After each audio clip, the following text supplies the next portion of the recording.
এখন করবো তো আমার চ্যানেলের মাঝে পোলাওর রেসিপি, পোলাও রান্না দেওয়াটা ও ভিডিওটা কিন্তু শেষ ভিডিও। তো এত ভিডিও দেওয়ার পরেও বারে বারে আফু জোরে পোলাওর রেসিপিটা একটু দেখাইন না। তো আজকে আমি শেষবারের মতো ভিডিওটা দেখাইলাম। ভালো লাগলে বাসাত বানাইবা, আর পারলে ভিডিওটা সেভ করে রাখবা, শেয়ার করে রাখবা টাইম লাইনও। আসসালামু আলাইকুম, ভালো আছেন সব? আলহামদুলিল্লাহ আমিও ভালো আছি। 1 কেজি পোলাও আমি চাউল আমি আগে থেকে দইয়া আর পানি জড়াইয়া রাখছি। এখন চুলাত বয়ে দিলাম একটা ডেগ, আর ডেগের মাঝে দিলাম পরিমাণ মতো তেল, 1 কাপ তেল দিমু। তো আমি আন্দাজ করে দিলাম, আপনারা চাইলে কাপড় মাঝে মাফিয়া ডালিয়া ডালতে পারেন। তো যারা যারা এটা বুঝুন নাই মেজারমেন্ট, কাপড় মাঝে 1 কাপ ফুরা ফুরা ডালিয়া লইবা। তো যাই হোক, তারপরে দিলাম আমি 4 চামচে 2 চামচ ঘি। তো ঘিটা আমি এরপরেও আবার দিমু, যেহেতু আগে ঘি দিলে পোলাওর ফ্লেভারটা কিন্তু যায়, ঘি এতটাও থাকে না আর কি। তারপরেও আমি আবার দেওয়ার ট্রাই করবো। তো এখন দিলাম আমি তেজপাতা আর দারচিনি, দারচিনিগুলো দিয়া এখন দিলাম আমি কাটা পেঁয়াজ। তো পেঁয়াজগুলো কুচি কুচি করে কাটি নিয়েছি।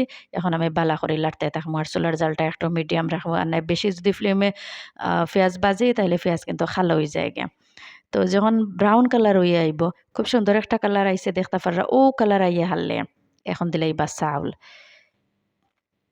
চাউলটা দিয়া অনবরত লাড়তে থাকবা। চাউল দেখলানি কত জোরজোড়া। আমি রান্ধিবার প্রায় 1 ঘন্টা আগে আমি চাউল এগুন্তরে বালা করে দইয়া আর একটু উফরে রাখছি, নিচটা একটু ফাঁকা রাখছি যাতে পানিগুলা তাড়াতাড়ি ঝরি যায় গে। তো এখনও ওলান জোরজোড়া থাকতে হইব, মনে হইব যেন চাউল এগুন একদম শুকনা শুকনা।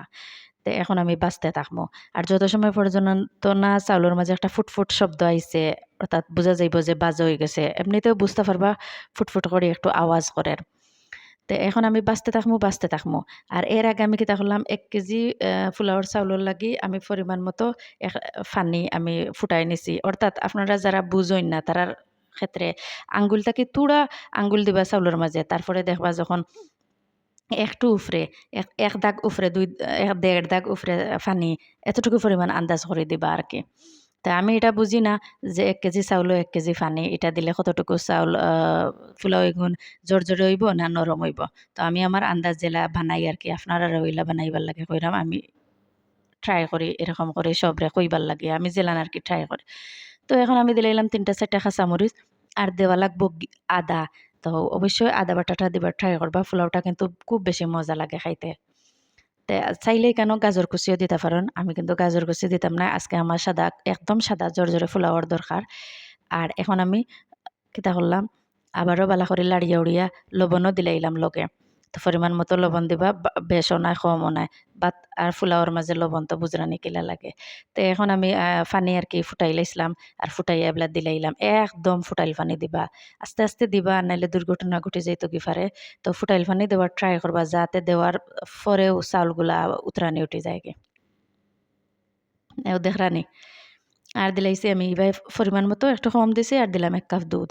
পোলাওটা কিন্তু মজাও হয় আর দেখতেও সাদা সাদা লাগে, মজা লাগে খাইতে। তো যাই হোক, এখন গুড়িয়া দিলাম। গুড়িয়া দেওয়ার পরে আমি মাঝে মাঝে উল্টাইয়া পাল্টাইয়া দেখমু কিলান ওর। ব্যাস এই তো পানিটা একদম কমিয়া আইয়র। তারপরে আমি যেমনে গুড়িয়া দিমু আর পানি টানার বাদে আমি তুলমু হরা। তো আমার রেসিপিটা যদি ফলো করেন আর গরু ট্রাই করুন, তাইলে অবশ্যই আমার লাখান বানাইতে পারবা। আর যারা বানাইন কমেন্ট করে কইবা, কমেন্ট বক্সে কইবা। আর যারা যারা অসুবিধা হয় অবশ্যই আবারও কমেন্ট বক্সে কইবা, আমি কিন্তু উত্তরটা দেওয়ার চেষ্টা করবো। এই তো দেখরানি পানি টানিয়ে আইচ্ছে। তো চুলার জালটা বাড়াইয়া পানিটা ঠানাই লিবা, তাড়াতাড়ি করে পানি টানাই লিবা, আর পোলাওগুলা নরম হয়ে যাব গিয়া। তো নরম করা যাইতো না, একদম জর্জরা পোলাও চাইলে এলাখান করবা। ব্যাস হয়ে গেছে। এখন উপরে দিয়ে দিলাম আবারও 2 চা চামচ ঘি, দিয়ে এখন আমি গুঁড়িয়া দিলাইমু। হয়ে গেল গিয়ে আমার জর্জরে পোলাও আর লামাইলিমু তারপরে। তো যে যেখান থেকে আমার ভিডিওগুলো দেখুন লাইক কমেন্ট শেয়ার করবা, আর বাসাত বানাইবা আর খাইবা। তো এখন বুঝতে পারছেন। আর ওই যে এটা আছে, এটা দিয়ে যাতে বাতাস না যায়, আমি একটা টিস্যুরে এলা আতর মাঝে এক গোসা দিয়া আর চিকন করে লাইমু, পাইপর লাগান করি এটার মাঝে দিলাইমু। ব্যাস হয়ে গেছে গিয়ে আমার পোলাও। এরপরে আমি লামাইলিমু জেলা ভাত লামাই। তো ভালো থাকুক, সুস্থ থাকুক, কত হইব। আল্লাহ হাফেজ।